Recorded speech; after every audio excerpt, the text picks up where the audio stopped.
Bueno, sabrán entonces quienes estuvieron la semana pasada que hemos comenzado para tratar de digerir un poco y aprovechar más el contenido de este muy singular capítulo 2 que hoy terminaremos, si Dios quiere, de la carta de Pedro, con alguna pregunta para tratar de ir acortando un poco la distancia entre aquel auditorio o aquellos lectores originales y nosotros. Y no sé si recuerdan, bueno, la pregunta que hemos hecho, aquellos que no estuvieron el jueves pasado, espero que no se escandalicen, pero hemos preguntado puntualmente de qué manera podemos hacer para que pensar, imaginar una iglesia en la cual Cristo y la cruz estén fuera del escenario, o mejor dicho, cómo podríamos hacer puntualmente. Para esta segunda parte, hoy nos toca de los versículos, bueno, ahí vamos a pelear con los manuscritos, pero 10, 11 hasta el final. eh, Había pensado también otra pregunta que les voy a formular y por eso les decía que directamente, así con intervenciones breves como hicimos la otra vez, pero bueno, se desmutean directamente y nos escuchamos. Tenía otra pregunta pensada porque generalmente nosotros en las cartas apostólicas siempre tenemos la dinámica del nosotros y ustedes, o yo y ustedes cuando es una carta personal, pero en este capítulo, bueno, ya los estuvimos comenzando a conocer. Encontramos una serie de maneras de llamar, unos pronombres que son un poco fuertes, ya un poco llamativos cuando uno los lee en el texto, ¿no? Porque ya no es nosotros, sino es nosotros y ellos, incluso nosotros y estos. Y pensaba, cuando oraba por la tarde, que es la parte de, digamos, de oración, la última, ya no trato de no añadir, digamos, contenido, pensaba de qué concretamente, ya que tenemos nosotros y estos, y veremos a este grupo eh, bastante complejo, bastante hostil, no solamente a la palabra del Evangelio y a la cruz, sino a toda la obra de Dios. Eh, Estaba tratando de ver de qué manera podíamos acortar las distancias. Entonces, hagamos como hicimos la otra vez, ficticiamente.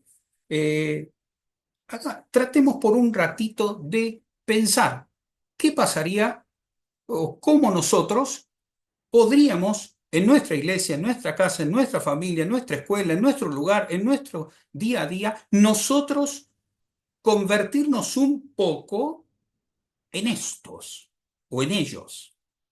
Puntualmente les voy a hacer una pregunta. Si leyeron el texto bíblico van a poder entender. La pregunta que se me ocurría es, ¿de qué manera existe alguna manera en que yo, aun siendo hijo de Dios, no solamente puede pecar, claramente porque somos pecadores y nos vamos despojando a lo largo de toda la vida del hombre viejo, pero existe posibilidad concreta de que yo induzca, lleve a pecar a gente que no cree y a gente que sí cree, que son hijos de Dios, es decir, a hermanos nuestros?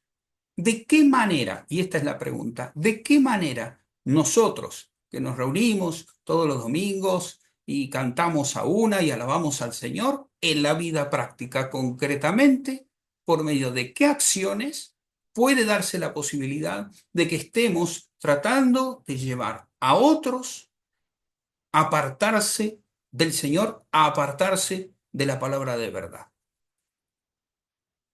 No sé si se entendió la pregunta. Yo creo que sí, y voy a dar mi punto de vista. Me parece que una de las formas más fácil y que tenemos que tener mucho cuidado que es en esto en el hablar, ¿no?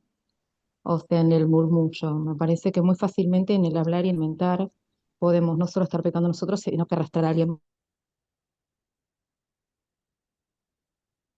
Se cortó un poco, Romy. Yo al menos, no sé si se me cortó a todos o a mí.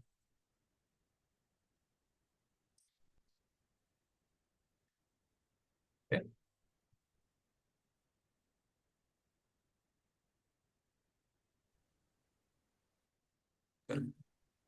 Ahí está. Creo que fui yo, ¿no? El que... Ahí está. Ahí retorné. Perdón, Romy. Eh, Sí, no sé si se escuchó. yo no. ¿Podrías, por favor, repetir? Discúlpame, pero me Sí, ingresaron un par de personas y se parece que la compu se... sí, sí. Decía que para mí una de las formas más fáciles, así como sin darnos cuenta si no estamos atentos, es en el murmullo, ¿no? En esto de que fácilmente no solo podemos pecar nosotros, sino que arrastramos al otro. Siempre, por supuesto, encarándolo desde que no es una conversación entre dos para edificar y para ver cómo revertir, sino en lo incisivo, ¿no? En eso, sin darnos cuenta, en el murmullo. La murmuración, digamos, el pecado de murmuración. Claro, exacto. Eso me parece que es algo como que hay que tener cuidado, creo yo.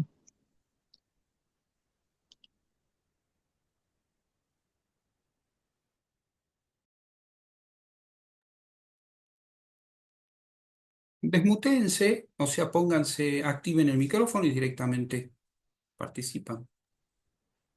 A mí me parece que hay algo esencial por las escrituras, ¿no? Y en Miqueas dice, ¿qué demanda Dios de nosotros? Amor y misericordia y sujetarnos bajo la poderosa mano de Dios. Y cuando toda actitud, toda forma de comunicación externa o oral o como uno la quiera hacer, porque permanentemente estamos haciendo comunicaciones, aunque que los demás están viendo, conductas nuestras que están viendo, y no hay amor y misericordia, estamos a- ofendiendo al Señor y alejando las almas de Cristo.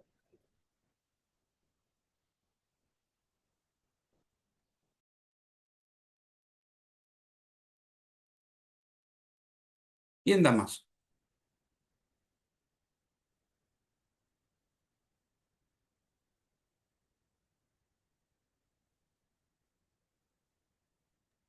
Pablo, yo me rehacé la pregunta que no la escuché bien.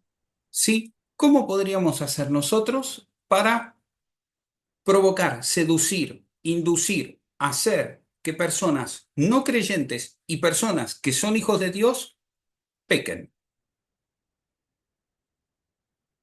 La semana pasada estábamos hablando de cómo hacer una iglesia no bíblica, cómo crear una iglesia, cómo crear divisiones voluntariamente. Ahora, la pregunta es, ¿cómo hacemos para, vamos, estamos hablando de este grupo de personas que están ahí en medio de la comunidad, que no son, no se han convertido, pero que, vamos, se las traen de modo activo, ¿no? Aún entre los hijos de Dios. Ejercen una influencia, digamos, activa, no solamente en la vida de afuera, digamos, ¿no? De la gente que todavía no ha venido al Señor, sino mismo en la vida de la comunidad, hasta que no salen.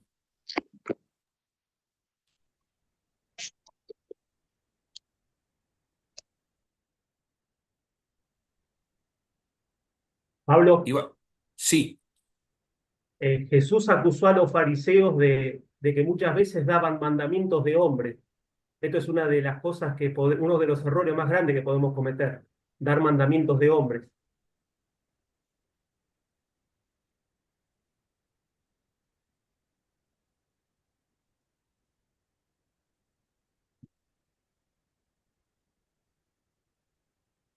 sí, a veces uno, ya lo veremos, mejor que lo dice Marcelo, pensaba incluirlo, lo borré ayer porque me pareció que iba a ser quizá mucho contenido, pero a veces uno piensa solamente cuando habla de carnalidad, a estos hermanos se los llama así carnales, ¿no?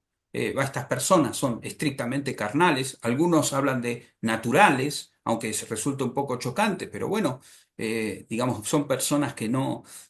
cuya biologicidad espiritual, cuyo espíritu no está movido por el Espíritu de Dios, entonces quedan en este mundo, ¿no?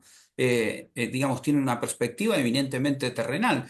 Y a veces uno piensa lo que es, lo veíamos con los hermanos el lunes, uno piensa que carnal solamente es aquello que lleva al pecado de las pasiones, ¿no? Concretamente. Y en realidad hay una carnalidad que también tiene que ver con la legalidad. Por ejemplo, el legalismo es una forma de carnalidad, ¿no? Es decir, como decías vos, y por eso lo menciono, a veces uno cree que porque pone, yo vengo, saben todos que vengo de una religión, donde, bueno, vamos, tenemos hasta un listario de pecados y de las maneras con las cuales desde se pueden purgar, solucionar hasta extinguir.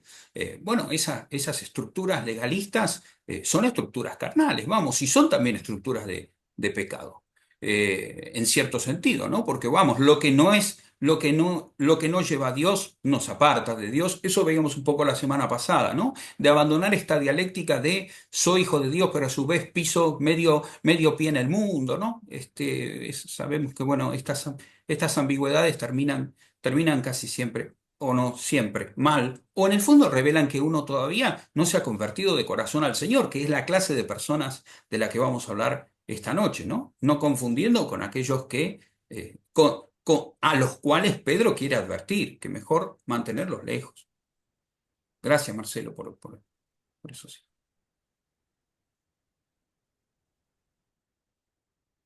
¿Querías decir algo vos, Adri, sobre lo que había dicho? Yo voy a tomar una palabra que está ahí en el versículo 10, cuando dice que son contumaces, atrevidos y contumaces, que es como que eh, se centran en sí mismos, digamos, quieren hablar todo el tiempo de sí y se ponen ellos en primer lugar. Eh, es como ese pecado de autopostularse o autoidolatrarse eh, por delante de justamente la autoridad del Señor. Y a veces también, ¿viste? Digamos, o nos ponemos o ponemos a personas por delante del Señor. ¿Sí? Habla fulano, está mengano, este es. Y en realidad nosotros tenemos que entender que el centro de la iglesia tiene que Cristo. Y a veces el pecado lo cometimos en eso, en ponernos o poner a personas por delante del Señor. Está de moda ahora el empoderamiento. Bueno, de esas Débora agregó cosas, ahí algo. No después sé que la sí, escuchaste, Débora. escuché del Ah, empoderamiento, sí, que quería empoderarse para hacer una iglesia anticristiana, sí. Sí, Claro, que es bueno, esa de eso, palabra que ahora está de moda y parece que si no te pones vos a primero, o sea, vos no te cuidás, vos no esto, parece como que todo va por ese lado. Y la verdad que a mí me sorprende mucho escucharlo también en el ámbito cristiano, ¿no? O, a ver, los que usamos redes sociales y seguimos cuentas cristianas, nombrando este tipo de palabra en cuentas cristianas. Y vos decís, pero ¿cómo puede ser que uno se tiene que empoderar si en realidad ya no vivo yo, más Cristo vive en mí, ¿no? bueno, lo bueno es que tanto, bueno, que la familia Hoffman en sí, en bloque, han contribuido a hacer un repaso de lo que habíamos visto la semana pasada. Básicamente eso queríamos en esta pregunta ficticia, hacer una iglesia en la cual nos compartía Romy, creo que fue la que mencionó la idea de sacar a la Biblia del centro, y entonces entramos todos los que somos obreros a autopromocionarnos, y ahí, bueno, las divisiones, pero lo importante es que uno imponga su sola voluntad y, por supuesto, el autoestima y la prosperidad, el evangelio de la prosperidad, tratar de implantarlo en las conciencias. Podríamos agregar, creo que también lo vimos, el tema de la autoestima, ¿no? Y todas estas formas más refinadas, quizá, de tratar de adularnos un poco. Ahora veremos un texto que decidí modificarle algunas palabras según el texto original para llegar un poquitito más, está más cercano a nosotros de lo que parece. Las traducciones a veces nos alejan un poquito. Nico, ¿ibas a decir algo? No, Bien. Bueno, ¿alguien más quiere decir algo o empezamos, comparto pantalla y comenzamos con el tema? Van a ver algunas, como nos extendimos quizá un poquito más y empezamos un poco más tarde, por ahí algunas fotos las, las pasé, así que bueno, no importa. Lo que importa es que podamos compartir todo el pasaje. Así que bueno, vamos a repasar como contexto. Esto sí es necesario para ponernos siempre, ¿no? Delante de la palabra y retomar cuanto veníamos diciendo. Decíamos que ya en el primer capítulo el apóstol nos había declarado que la palabra profética fue traída por el Espíritu Santo de parte de Dios, y que por voluntad de hombres, de Dios, hablaron los hombres santos. Y así como el apóstol declaró esto, también nos advirtió sobre la falsa enseñanza que veíamos, algunos ejemplos veíamos recién también, de estos falsos profetas que están entre nosotros, que por voluntad del diablo empujan a los hombres carnales, utilizando un método que es muy sencillo, en realidad solamente ponen un poco más de leña al fuego, encendiendo instintos, maquinaciones, deseos. Veíamos un vocabulario, no sé si recordarán, veíamos esto de no ser piadoso, esto de no ser temeroso de Dios, esto de no ser reverente a la voluntad de Dios, y a esto llamábamos impíos, personas no piadosas, y estas personas seducen, arrastran y engañan a la perdición. Los vamos a ver con mucha lupa en el día de hoy.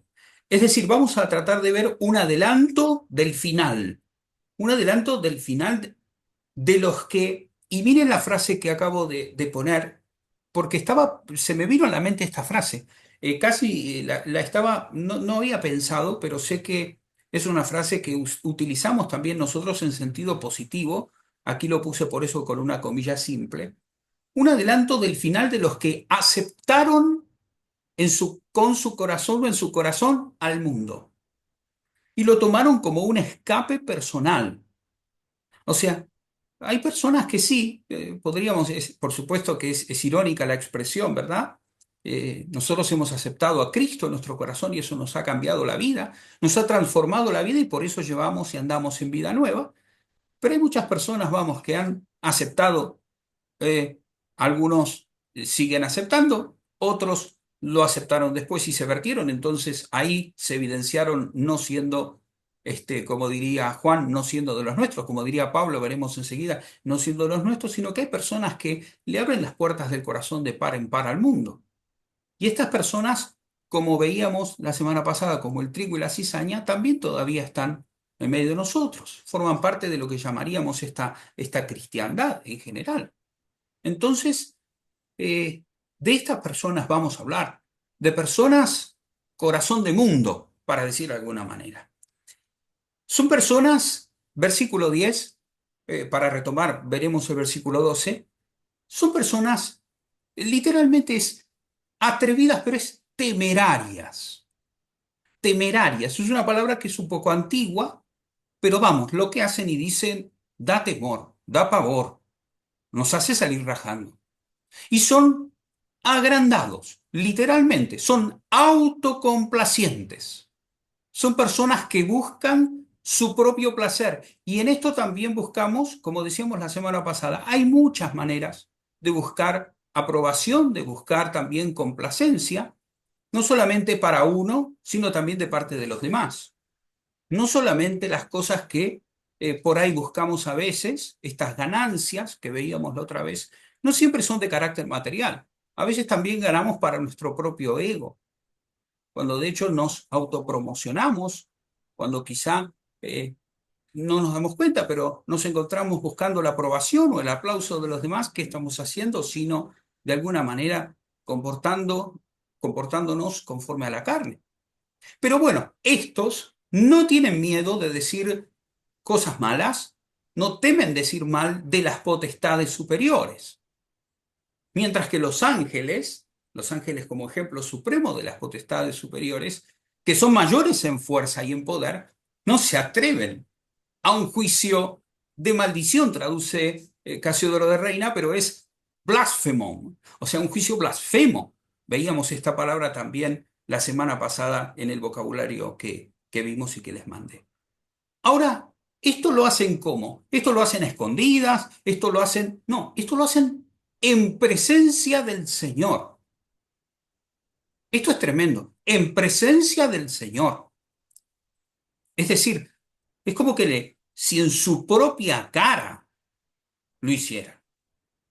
Versículo 12, y ahí entraríamos con el texto de hoy. Pero estos, hablando mal de cosas que no entienden, como animales irracionales, nacidos para ser cautivos y destruidos. Y acá puse esta palabra que es redundante, pero porque es 3 veces que menciona Pedro la misma palabra, que es destrucción. Nacidos para presa y destrucción, se destruirán en su propia destrucción. Eso es lo que pasa cuando uno trata de ceder a cosas que destruyen, termina volviéndose de alguna manera, termina destruyéndose y por eso Pedro los quiere advertir, porque son destructores. Es decir, ellos han sido engañados, ellos han sido esclavizados y luego tienden a engañar y luego tienden a esclavizar, recibiendo una recompensa. Dos veces aparece en este texto la palabra recompensa. Es curioso. Nosotros estamos vinculando la recompensa siempre con algo positivo. Pero acá Pedro ya habló de que la promesa es la entrada al reino de los que son hijos y han sido nacidos de nuevo por la palabra. Pero de estos no. La recompensa de estos es recompensa de injusticia. ¿Por qué? Porque ya tienen por delicia, ya tienen por gozo solamente gozar de los deleites cada día. Por eso dirá Pedro que son, y esta palabra y expresión es muy fuerte, lo fue en su tiempo y lo es ahora, son inmundicias manchadas o son inmundicias y manchas. ¿Sí? Está en forma como sustantiva, adjetiva, pero en sentido muy fuerte. Son inmundicias y manchas. Quienes aún mientras, y acá traté de poner la palabra más ajustadita al término griego, porque muchos dicen banquetean, pero en realidad sería mejor agapean, hacen ágapes, celebran con nosotros, celebran con ustedes, dice Pedro, pero se recrean en sus propios errores, es decir, se complacen en sus propios errores. Versículo 14, teniendo los ojos, y esta expresión es fortísima. Hermanos, tienen los ojos, hay un salmo que habla y que tiene esta expresión similar, acá Pedro ya lo vamos a ver, espero que lo podamos ver, pero todo el tiempo está apelando al Antiguo Testamento, tienen los ojos llenos, les desborda, ¿qué? Adulterio. Nosotros ya sabemos, por Eclesiastés, que no se cansa, ¿no? El ojo de ver, no se cansa, y bueno, sabemos que, bueno, el que tiene dinero, de dinero no se sacia tampoco. Veíamos las ganancias la semana pasada. Pero estos tampoco se sacian de pecar. Y acá quería poner esta aclaración en materia del objeto, el objetivo. Por eso Pedro los advierte. ¿Qué es lo que hacen? Seducen. Son artistas, como diría Pablo cuando habla de un grupo similar, sino el mismo. Son expertos en el arte del engaño. Seducen a quienes a las almas que no están afirmadas. Es decir, almas, el sentido griego es que no están establecidas, no fueron hechas firmes. ¿Por qué? Porque estos tienen un corazón gimnasteado, ha hecho gimnasia, ha sido ejercitado. El verbo griego, de allí viene gymnasium, ha sido ejercitado. Y el verbo es en pretérito perfecto, ya están completamente ejercitados, es decir, tienen un entrenamiento. ¿En qué? En la avaricia, en la codicia, en la avidez, en esto de desear y no saciarse nunca, porque tratan de buscar saciarse con cosas que no sacian. Por eso, de maldición son hijos. De maldición, hijos. ¿Qué les espera? Veíamos y hablamos la semana pasada en la parábola del trigo y la cizaña que citábamos, los hijos del reino enfrente de los hijos del maligno. Es la misma expresión hebraica, digamos. Hijos de maldición, como Pablo diría en Efesios, hijos de desobediencia. Siempre utilizamos este mismo hebraísmo, se le llama, esto de ser hijo de. Y citábamos, recordarán, a Juan 8:44, esto, ustedes son como su padre. Ustedes tienen de padre, vamos, el padre al diablo, y obran como su padre. Estos están de alguna manera obrando como hijos, porque están siendo arrastrados por el diablo, que es el que enciende sus deseos, y ellos se dejan encender. Abandonando el camino recto o un camino recto, fueron engañados habiendo seguido el camino de Balaam. Bueno, la semana pasada veíamos a los ángeles, veíamos el ejemplo de la generación de Noé y de Sodoma de Gomorra y de Lot, justo allí, a quien Dios sabe librar en el momento de la prueba, de la tentación o en el momento difícil. Pero estos fueron engañados siguiendo el camino de Balaam, hijo de Beor. Bueno, la historia de Balaam ya la conocen todas, así que no vamos a entrar en detalle. Por la duda la recordamos, números del 22 al 24, si alguno quiere ir para allí. Lo volveremos a citar ahora, pero en otro pasaje a Balaam. Pero lo que sabemos todos es que, vamos, le gustaba el dinero y que a precio de dinero capaz de maldecir incluso al pueblo de Israel, aunque después no puede. En principio, la oferta fue aceptada de Balac, el cual amó la recompensa de vuelta, de la iniquidad, por segunda vez la palabra recompensa, no vinculada a nada bueno. Y reprensión tuvo de la propia transgresión. ¿Cómo lo hizo? Bueno, uno de los medios, estos bastante elocuentes de Dios, una muda bestia de carga, es decir, una mula, diríamos hoy, hablando con voz de hombre, refrenó la locura del profeta. Quizá otro pasaje interesante en la tradición judía que está debajo de esto, también es aquel pasaje de Números 31, 1 al 20, que quizás es menos conocido, pero en el cual se menciona a Balaam, se hace famoso también por hacer trastabillar a los hijos de Israel y al pueblo de Israel en unirse con mujeres de modo ilícito, también vinculadas al pecado sexual, como hemos visto en algún momento. No exclusivamente, pero sí también, inclusivamente. Y bueno, esta parte que parece tomada de un poema, Judas la toma, se ve que toma una estrofita más. Estos son fuentes sin aguas. Fuentes sin aguas. Nadie puede evitar acordarse de aquellas cisternas que no retienen agua. Claro, pero ellos en este caso no son cisternas que no alojan, ellos son fuentes que no tienen. O sea, la gente que los ve parece que tienen, pero no tienen nada. Son nubes que son empujadas por las tormentas, pero nada más. Por ello, para ellos está reservada, como ya habíamos visto en el versículo 6, también un castigo modelo. La más densa oscuridad para ellos está reservada. Y algunos manuscritos ahí, los que tienen Reina Valera, van a tener este final, para siempre. Versículo 18. Hablando, seducen con palabras infladas y vacías. Muy elocuentes, muy atractivos. Por supuesto, van a tratar de parecer profetas verdaderos. Se van a presentar quizá como tal, hasta que sean puestos en evidencia. Pero mientras tanto, como diría mi sobrino, tratarán de cargarse unos cuantos, con deseo de la carne y desenfrenos, a los que, escuchen esto, ¿cuáles son sus objetivos? A los que apenas, poquito en griego, poquito están escapando. O sea, los que ahora mismo, hermanos y nosotros, tenemos entre nosotros un montón de gente que está luchando con su propia carne y con el mundo para tratar de volcarse a Cristo y poner su confianza en Él. A esa gente van a ir estos de una manera muy especial. Apenas vos intentes estar escapando de los que están siendo esclavos del error, a los que están siendo esclavos de corrupción, inmediatamente estos maestros van a aparecer con sus grandes enseñanzas. Porque bueno, sabemos que van a ir, van a tratar, como recuerdo que nos compartía Gali, ¿no? Intentarán incluso, bueno, allí se refiere el pasaje al tiempo, ¿no? Al tiempo digamos, a lo que sucederá en los últimos tiempos. Intentarán incluso algunos apóstatas hacer perder hasta incluso, ¿no? Es una moda de decir, hasta los propios elegidos. Por eso, si el Señor no tuviese piedad de nosotros, estaríamos algunos en problemas. Por eso el apóstol quiere prevenirnos para que estemos nosotros equipados con toda la palabra de Dios, pero sobre todo, vamos, con toda astucia, porque esta gente se las trae, tiene estrategias.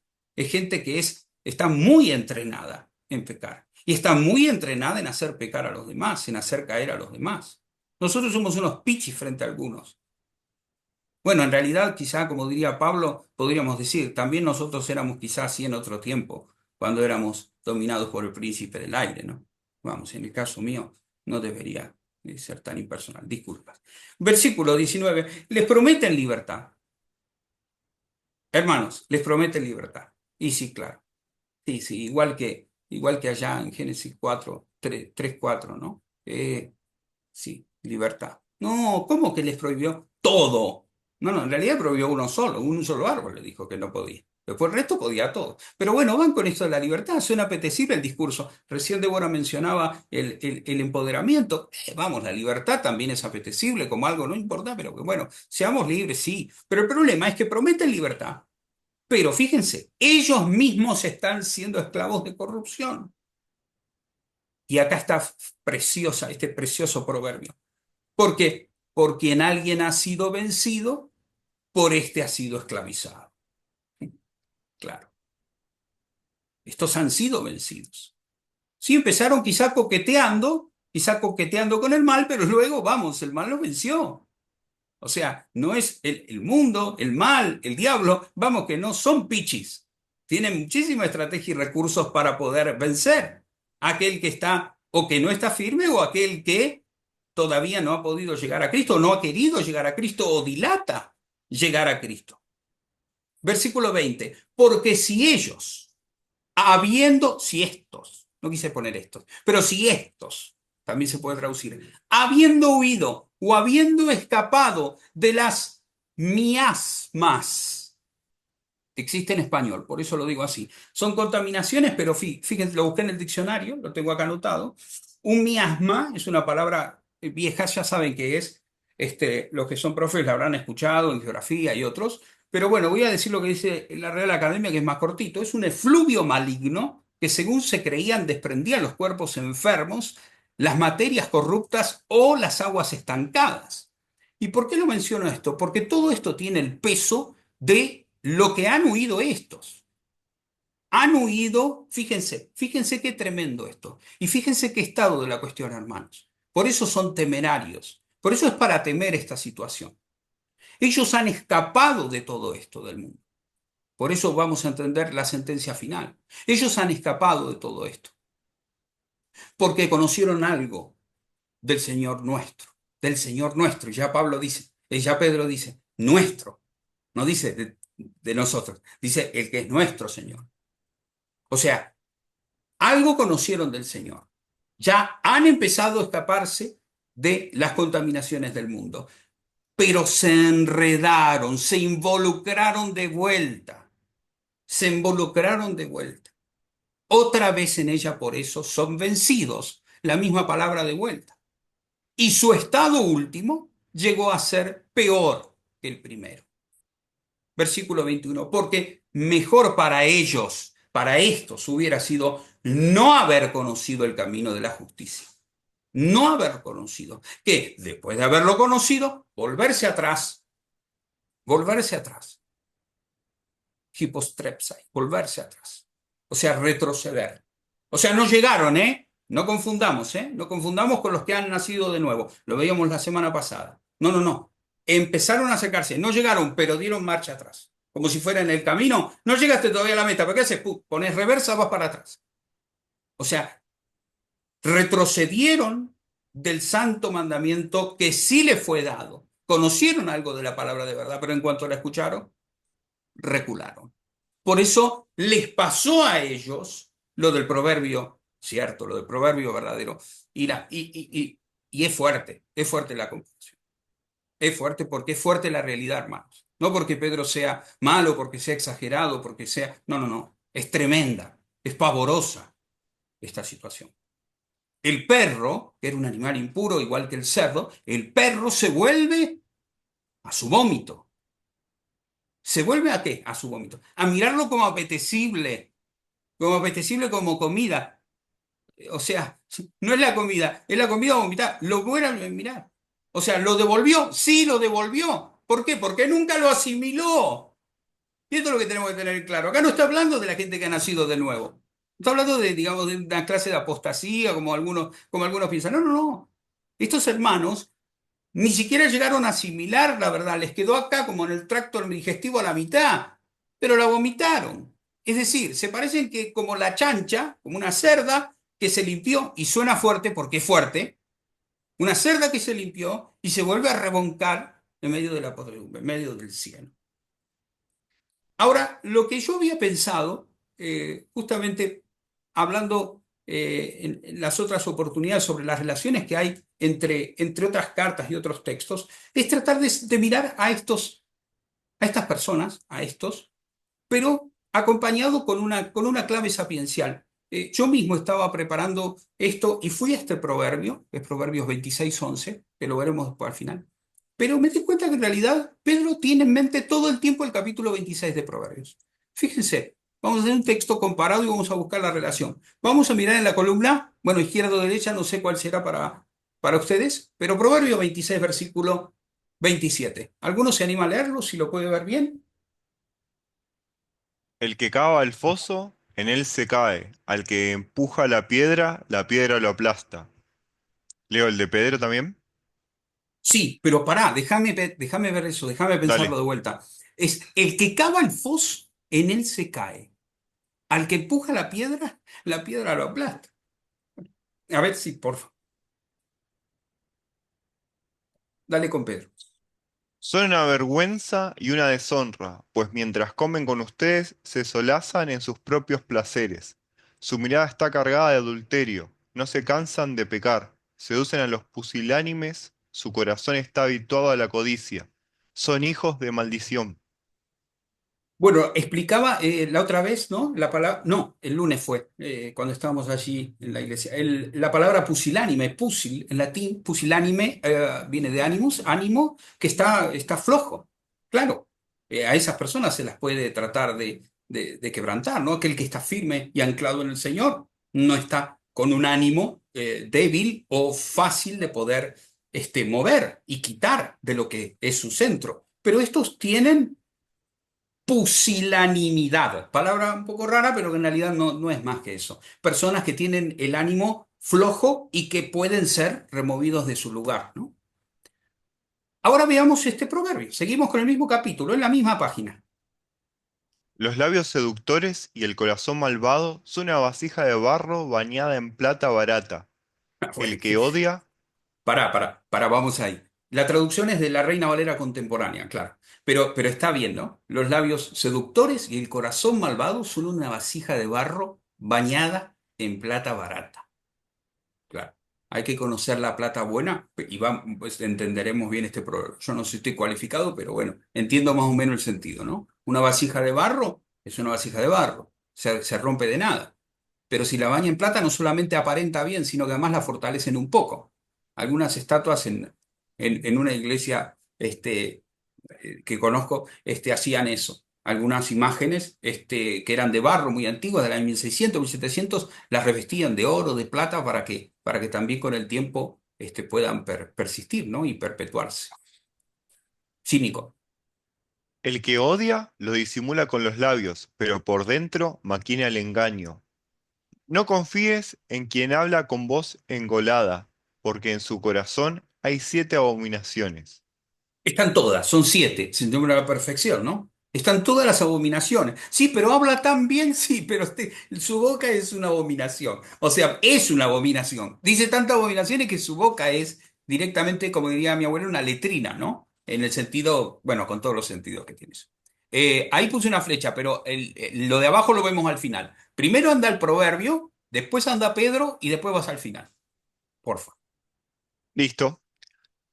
Perro que vuelve a su vómito. Es el necio que repite su necedad. Pero en ellos se ha cumplido la verdad proverbial. El perro vuelve a su vómito, y la puerca recién lavada vuelve a revolcarse en el lodo. ¿Has visto gente sabia en su propia opinión? Más esperanza tiene el necio que esa gente. Es tremendo. Escúchame. ¿Has visto gente sabia? Vamos a suponer, yo digo, yo soy un genio, yo soy un grande. Yo la verdad es que soy lo más grande que pudo haberse creado en materia de enseñanza bíblica. Bueno, más esperanza tiene un necio, un tonto, puede traducirse de varias maneras eso, un torpe, incluso puede traducirse acá, no sé, acá suena un poco agresivo, pero en España no, por eso se suele usar, pero más esperanza tiene un tarado que esta gente, ¿no? Una persona que tiene una tara es todavía más que estas personas que se creen, ¿no? Que se creen. Bien, vamos a precisar. Imaginarán que no se puede abordar todo el texto. Vamos ahora a dejar un lugar a las preguntas, pero vamos a precisar sobre todo un gran peligro de interpretación. Veíamos la semana pasada, estamos siguiendo para aquellos que se conectaron hoy por primera vez. Estoy apelando para algunos tópicos al comentario de la carta, de la segunda carta a Pedro de William Kelly, que, bueno, no está en español, pero me tradució algunos pasajes para seguir, digamos, algún carril, ¿no? Y bueno, estuvimos presentando algún texto, como hoy trataré también de presentar alguno que me pareció una joyita para clarificar este grupo de personas. Pero sobre todo para clarificar en qué consiste este abandono del camino, ¿no? Y puse camino con mayúscula porque sabemos que los llamaban los del camino. En el versículo 21, el 21 es aquel que dice, porque mejor les hubiera sido no haber conocido el camino de la justicia que después de haberlo conocido volverse atrás. En el versículo 21 Pedro habla de aquellos que, de algún modo, en algún grado, conocieron, tuvieron contacto con el Evangelio de la Gracia, pero en ningún modo los identifica con aquellos que han renacido o se han convertido definitiva y auténticamente al Señor, como veíamos. De hecho, a propósito del proverbio del perro, habla en el versículo 22 del acto de revertir algo, que desde ya es reversible. Bueno, nosotros sabemos y creemos que la salvación no se pierde porque también la obra del Espíritu Santo, como el nacer natural, es irreversible. Vamos, uno no puede desnacerse. Uno no puede desnacerse biológicamente y tampoco uno, si ha nacido de Dios, puede desnacerse de Dios. O sea, yo por más que reniegue de mi padre, seguiré siendo su hijo. Podré no escucharlo, podré desobedecerlo, podré rebelarme contra él, pero sigo siendo mi padre. O sea, sigue siendo mi padre. Bueno, algo similar, me sirvo de esa analogía, lo dirá mejor ahora enseguidita William Kelly, pero para que tratemos de no perdernos en este punto. Por eso se menciona el animal el perro, la chancha, el animal impuro que retorna, que da una vuelta a la situación primera.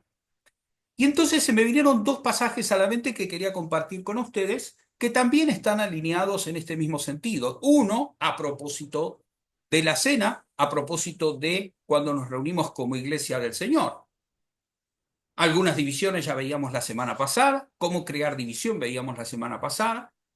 Ahora, fíjense, aquellos corintios a los que Pablo le escribe, ya sabemos todos por el capítulo del 1 al 4, de manera particular, habían entre ellos muchos que creaban divisiones en la iglesia. Pero también de entre estos muchos que creaban divisiones, también es preciso saber, dice el apóstol, que entre ustedes haya divisiones, no solamente saber, sino que las haya. Porque habiendo divisiones, se va a poner de manifiesto más entre ustedes los que son aprobados.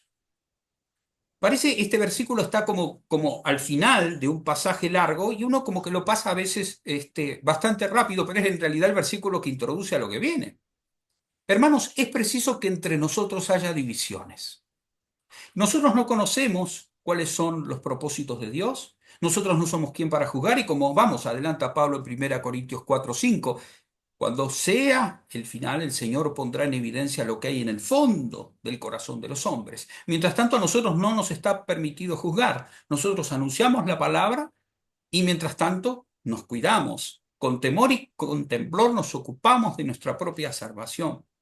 Pero en este mismo sentido veíamos cómo también Juan nos advierte sobre algunos, como veíamos la semana pasada, veíamos dos tipos de herejía, recordarán, la herejía de palabra, la que atenta contra una verdad de fe, contra la revelación bíblica, y veíamos también esa palabra, cómo se vincula también con realizar divisiones, con la sectarización, con volvernos sectas. Yo soy de Pablo, yo soy de Apolo, yo soy de Cefas, yo soy de Hoffman, yo soy de Rubén, yo soy de Daniel, yo soy de Cristian.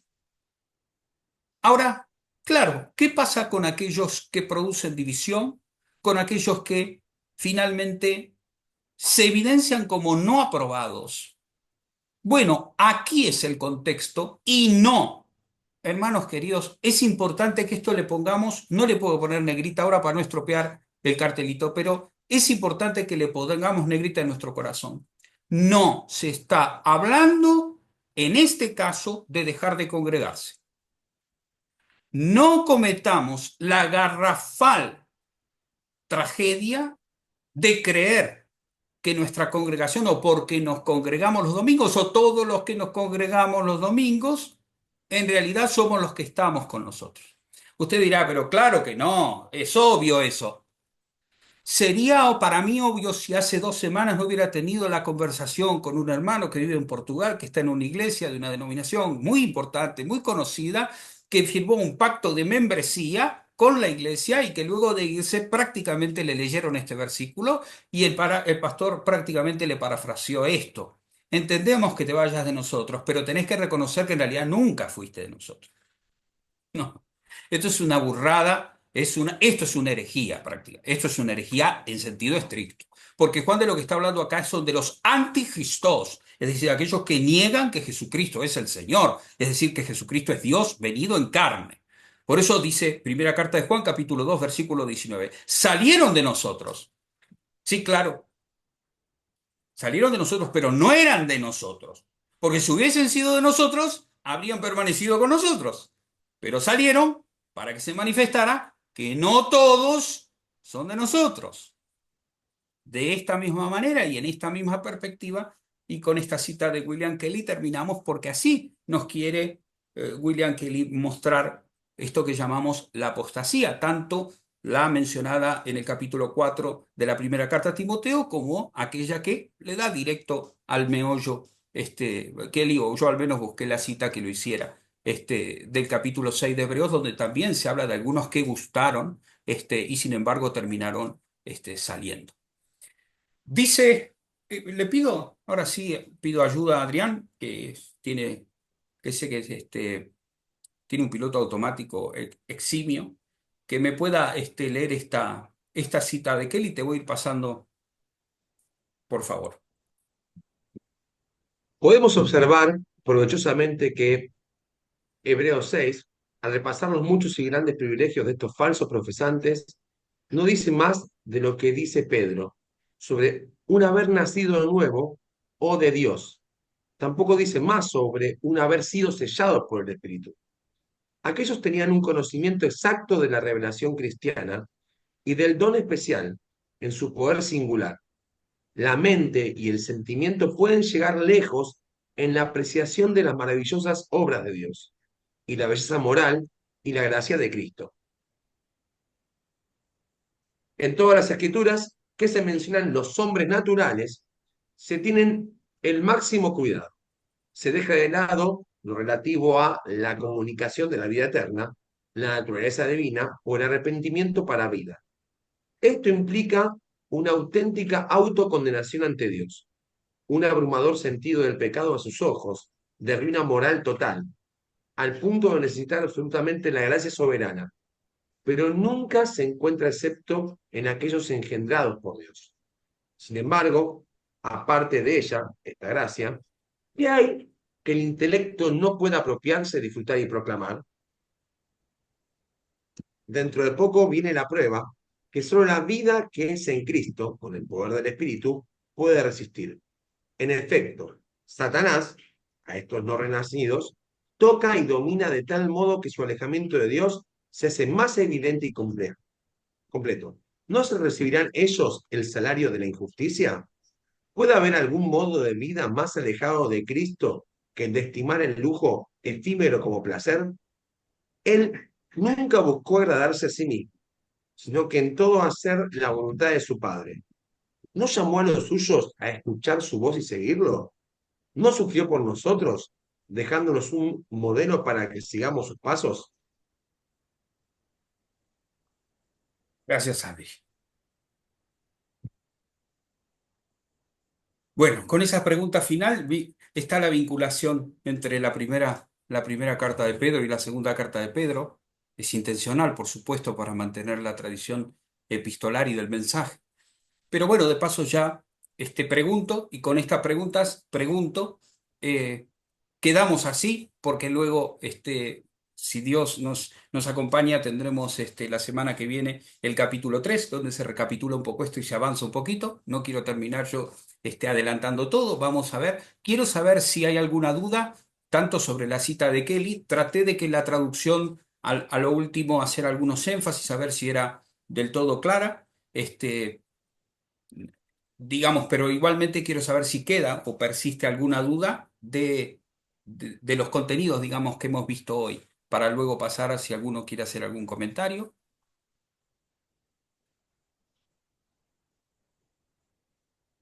Ya la semana pasada habíamos en el momento de las preguntas justamente hablando de esto, ¿no? De la imposibilidad de concebir a alguien que sea un poco justificado, ¿no?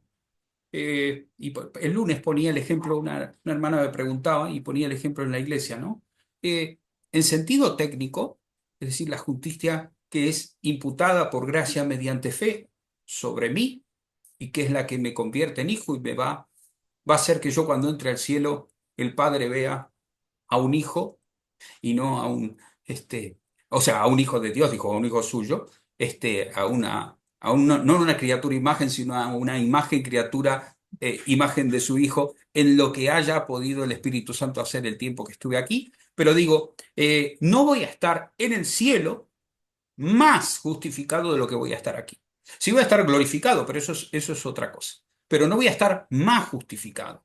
Es decir, que esperar, no hay grados de justificación, no hay grados de renacimiento. Sí, por supuesto, todo es procesual y toda la vida es un camino en el cual, bueno, montándonos las armaduras de Dios y despojándonos del hombre viejo, como veíamos cuando explicamos Efesios, nosotros también nos vamos transformando conforme al hombre que ya Cristo ha conquistado en la cruz también para nosotros. Pero en realidad, quitémonos esa imagen, aunque podemos pecar, aunque por supuesto podemos realizar cualquier tipo de pecado. Bueno, vamos, los hijos se pueden separarlos. Yo no soy padre, pero soy hijo. Pero los que son padres de aquí saben que sus hijos se pueden enojar mucho con los padres, por muchas causas y muchas razones. Pero no por eso ustedes como padres ni los dejan de amar, ni los dejan de sostener, ni los dejan de apoyar. Esto es importante tenerlo en cuenta porque la salvación es del Señor. O sea, la salvación es un don de Dios y el amor de Dios es inquebrantable. El amor de Dios es firme. La salvación es segura porque la misericordia del Señor es el amor fiel y leal de Dios que nos transforma, nos cambia y nos da la gracia, nos suministra gracia para que podamos a lo largo de toda la vida cada vez más dejar que podamos ser renovados conforme al hombre nuevo. Pero igual, como son temas delicados, no sé si algún hermano le queda alguna duda o si no, si quiere hacer algún comentario y vamos por ahí, remarcar alguna cosa que se me pasó o que quizá merece ser remarcada. Pueden Yo tengo hacerlo, una Federica. pregunta corta. Dijiste que eran temerarios porque daban miedo. Sí, la temeridad es una palabra más antigua que nueva. Hoy se considera otra cosa, pero temeridad es justamente es aquello que en realidad debería darle temor a la persona que lo hace, pero no lo hace. Es decir, una persona que parece valiente, pero que en realidad es temeraria. O sea, es decir, debería temer lo que está haciendo, pero como él no teme, yo debería temer por las dudas. Por ejemplo, una persona que va a 200 kilómetros por hora en la autopista, ¿no? Ah, O mejor dicho, por la calle, está haciendo una sí, acción temeraria, ¿no? Él no teme, ¿no? es lo que yo entiendo. Sí, sí, sí, es lo que yo entiendo. Temerario es alguien que hace las cosas sin medir las consecuencias. Exactamente, pero claro, uno puede, mirando lo que hacen, darse cuenta, y por eso el apóstol nos advierte. Por eso quería traducirlo de esa manera, ¿no? Son temerarios, pero además dice eso, digamos, en el texto original, ¿no?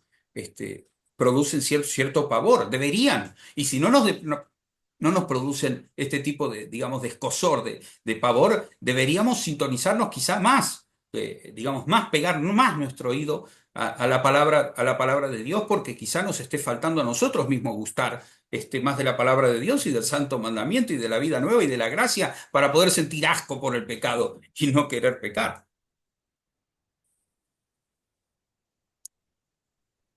Yo tengo un comentario por ahí.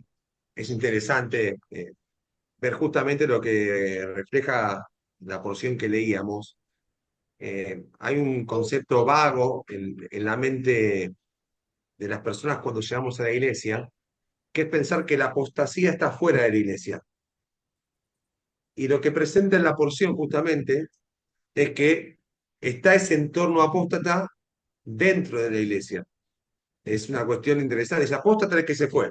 No, hay que tener cuidado porque justamente esos errores que se enseñan pueden terminar dañando a la iglesia, a la vida de los que se congregan y uno tiene que estar atento, alerta a no ser engañado, porque también muestra estos conceptos que veíamos de seducción, de estar a la cacería de que alguien débil o alguien que necesita crecer en su vida con Cristo sea atrapado por eso. Y es importante porque uno a veces dice, no, entramos en la iglesia y en la iglesia todo está santo, no hay cosas, bueno, no, pasan cosas que no tienen que pasar. Justamente el pasaje con las otras porciones dejan eso expuesto, ¿sí? Y a veces hay que tener esa atención. A mí me impacta mucho esa frase del versículo 13 cuando dicen, mientras comen con vosotros. Esa frase siempre me impactó de esta porción.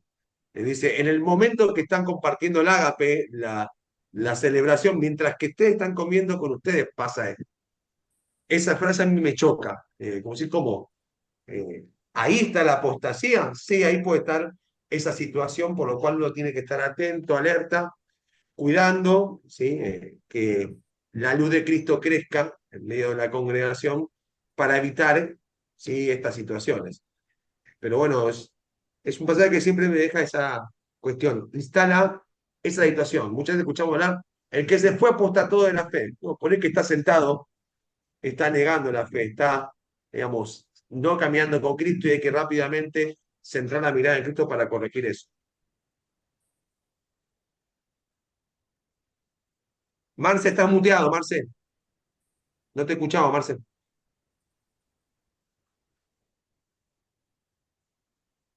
No, no, mi esposa me preguntaba qué era la apostasía y le estaba explicando qué era la apostasía. Pero si no lo puede explicar Adri en un segundito. Vamos, Adri, que yo estoy No, fatigado. es la gente que niega la fe, ¿sí?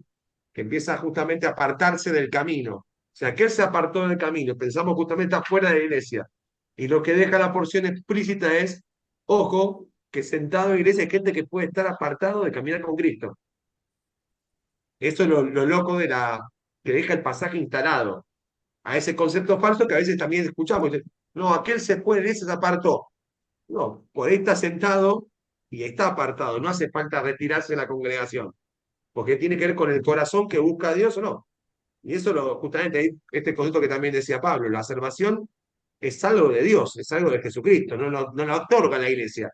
Nosotros no estamos otorgando salvación, sino que la otorga Dios a través de la cruz por obra de Jesucristo. Entonces, digamos, nosotros no sabemos qué pasa en cada corazón. Como iglesia nos congregamos para buscar, pero hay gente que por ahí se sienta, está engañada y por ahí seduce y engaña a otros con algunas ideas.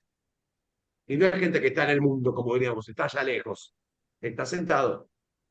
Aparte se los llama, un pensamiento que tengo yo, se los llama falsos maestros. Quiere decir que hay gente que los escucha y, y se les da un lugar y un reconocimiento. Sí, lo veíamos la semana pasada, por eso recién volví a poner la palabra de Kelly, falsos profesantes, pero profesantes, o sea, confesantes. O sea, se echarían toda una lectura del credo, ¿eh? Agarrarían nuestra carta de membresía y la leerían entera. Toda nuestra confesión de fe, todas las confesiones de fe evangélicas. No nos olvidemos, vamos, ¿qué pasó minutos antes, segundos antes de que Judas entregara al maestro? Estaba a la mesa con él. Estaba a la mesa con él. Antes del beso, de preguntar a Jesús, ¿con un beso me entregás? O afirmar, ¿con un beso entregás? Según cómo se quiera leer.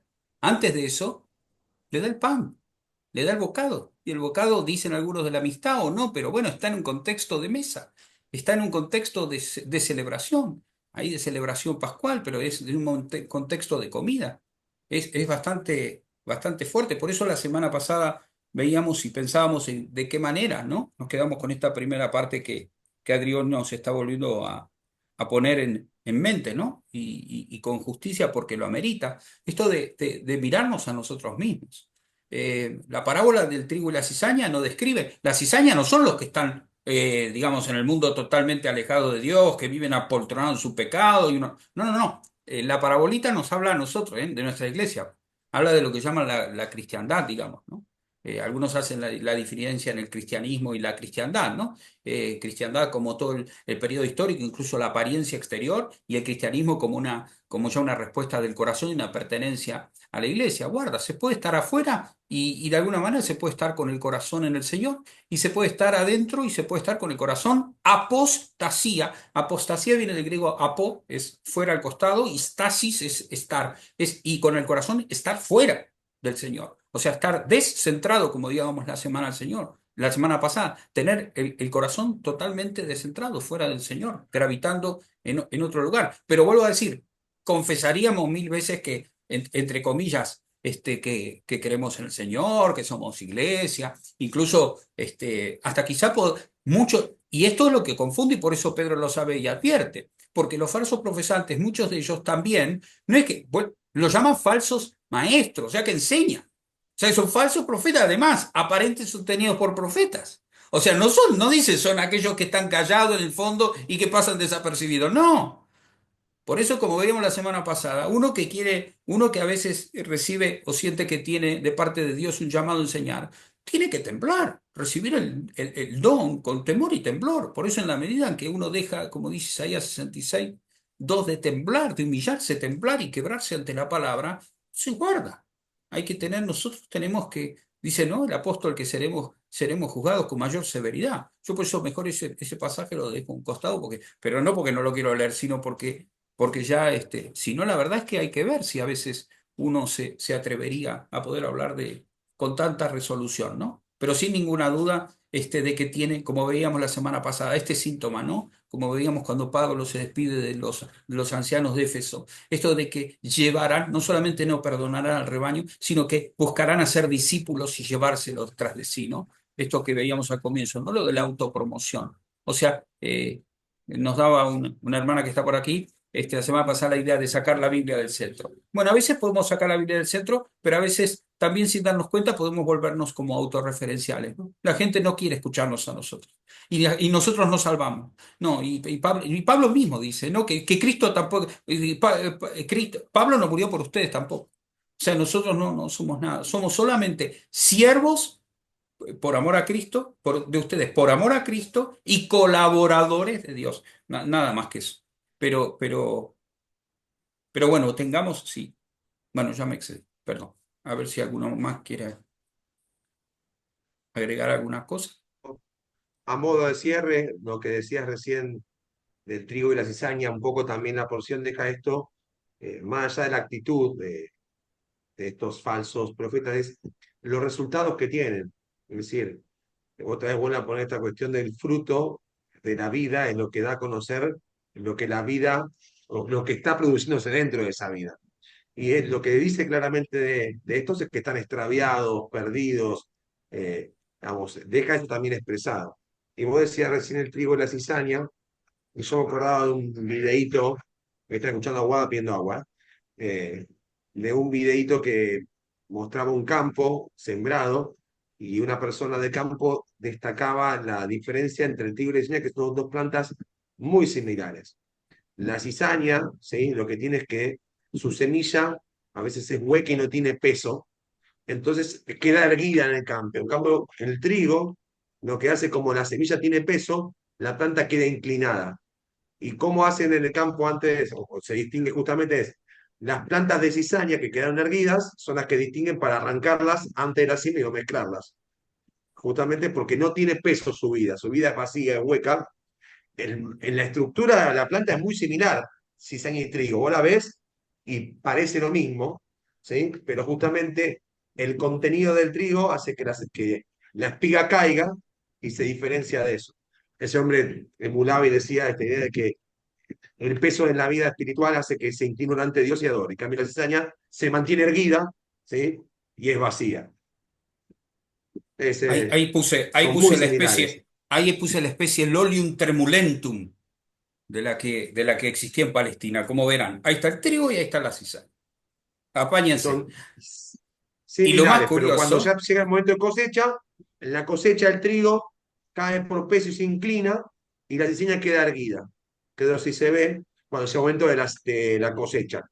¿Sí? Y eso hace que diferencien qué es lo que hay que sacar. Es decir, un poco también lo dice Pedro acá, como otras porciones, el fruto de la vida es lo que termina marcando la diferencia. Entonces, a veces no tenemos que caer enredados en los discursos tan bonitos, en las palabras tan bonitas, sino ver justamente qué resultado tiene la vida. Porque eso muestra si está Cristo ahí o no. Amén, mira. Bueno, hermano, se nos hizo un poco largo, y entonces vamos a cortar la grabación aquí, así